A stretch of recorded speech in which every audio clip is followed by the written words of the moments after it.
Bonjour, je suis Monsieur Paul-Alain Love René, concepteur développeur informatique, développeur logiciel, ancien étudiant de la faculté de droit et de sciences économiques de l'Université d'Orléans.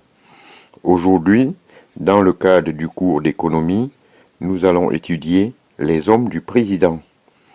Derrière les hommes politiques, derrière les grands décideurs de la banque et de l'industrie, il y a toujours un économiste. Depuis la création du Council of Economic Advice, CEA, en 1946, aucun président américain n'a pu se passer des conseils avisés d'un staff d'économistes issus des meilleures universités.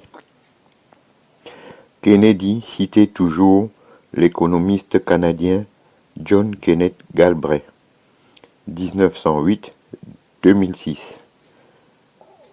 Comme maître à penser, et s'est entouré de Robert Solow, né en 1924, Paul Samuelson et James Tobin.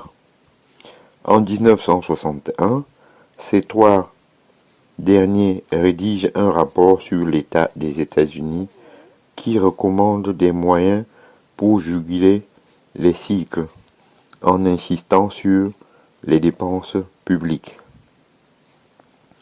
Derrière Richard Nixon, 1913-1994, il y a eu Arthur Burns, 1904-1987, qui avait été président du Federal Reserve Board,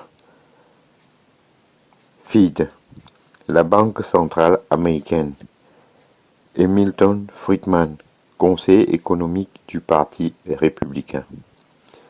Ronald Reagan, 1911-2004, a eu dans son administration Gilder Friedman.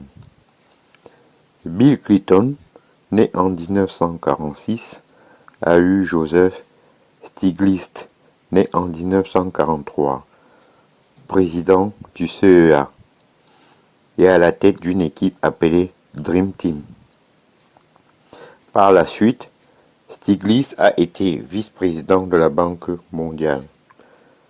Barack Obama a eu pour conseiller Paul Volcker, né en 1927.